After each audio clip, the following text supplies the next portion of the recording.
महाभारत का युद्ध समाप्त हो चुका था।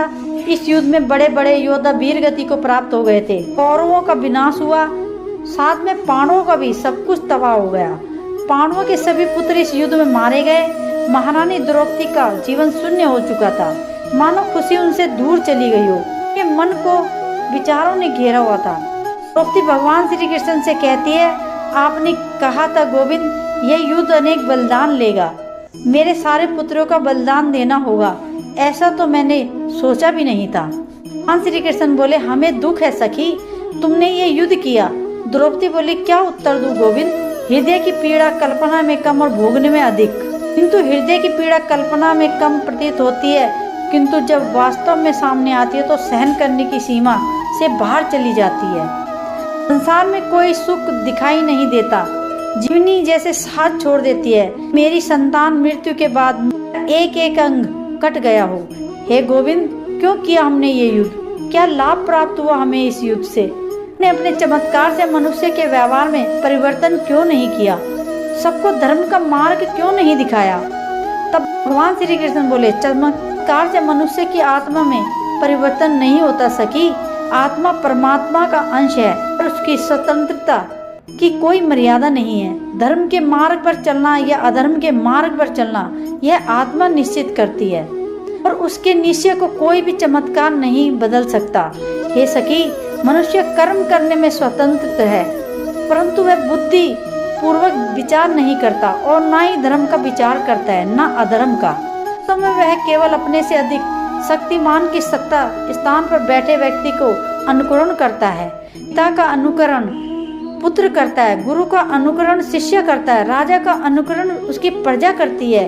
यही कारण है जब राजा को अधर्म बढ़ता है तो उसकी प्रजा में भी अधर्म तीव्र गति से बढ़ता है। यह ऐसा ही समय था सखी जब सुख संपत्ति सीमाओं की भयानक लालसा ही थी।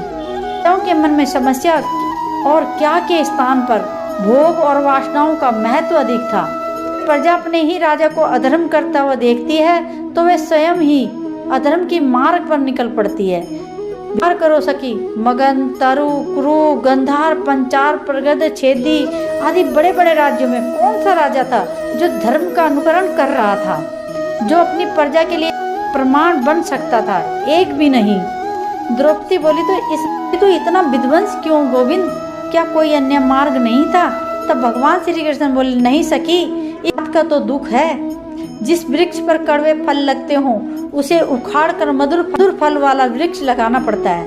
उसी वृक्ष को अधिक खाद पानी देने से या उसकी टहनियों को काट छांट करने से फल मधुर नहीं आ जाते। वर्त का जो संबंध भूतकाल से था उसे पूर्णतः काट कर नए भविष्य का निर्माण करना आवश्यक था। भविष्य को शुद्ध करने हेतु इस अशुद्ध वर्तमान को तोड़ना अनिवार्य था। आज रक्त से नहाकर यह संसार शुद्ध हो चुका है।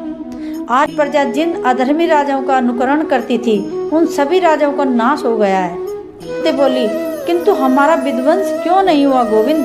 हम भी तो भूतकाल का धरोहर लेकर जी रहे हैं। भगवान श्री कृष्ण बोले, तुम अग्नि से उत्पन्न हुई हो द्रौपदी, तेरे 5 पति मंत्र प्रसाद है। तुम में से कोई भी धरोहर लेके नहीं जन्मा। ईश्वर ने तुम्हें दिव्य जन्म इसी कारण से दिया था कि तुम संसार की नई व्यवस्था निर्मित कर सको।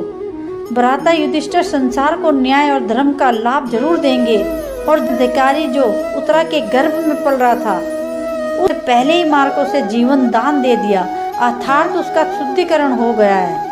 भगवान श्री कृष्ण आगे कहते हैं कि सखी, ये बलिदान आपका नहीं था, समग्र आर्यवर्त का बलिदान था। इसलिए दुखों को छोड़ो और समग्र प्रजा के कल्याण का विचार करो और एक नई शुरुआत करो और भविष्य के सूर्य की पहली किरण को उगते हुए देखो। दोस्तों, ये छोटा सा प्रसंग हमें सिखाता है कि इंसान जो पाप करता है, जो अधर्म करता है, उसके कर्मों के परिणाम को ईश्वर भी नहीं बदल सकता। वह तो उसे मिलकर ही रहेगा और जो ईश्वर के बने मार्ग पर चलता है तो उसे ईश्वर किसी भी स्थिति से निकाल देता है। दोस्तों, आशा करती हूँ कि आप भी ईश्वर के बने हुए मार्ग पर चलोगे तो बहुत आगे तक सफर करोगे। दोस्तों, वीडियो को पूरा देखने के लिए और आपके बेशुमार प्यार के लिए आपका बहुत बहुत धन्यवाद। अगर आपने अभी तक हमारा चैनल सब्सक्राइब नहीं किया है तो कृपया सब्सक्राइब जरूर करें। धन्यवाद।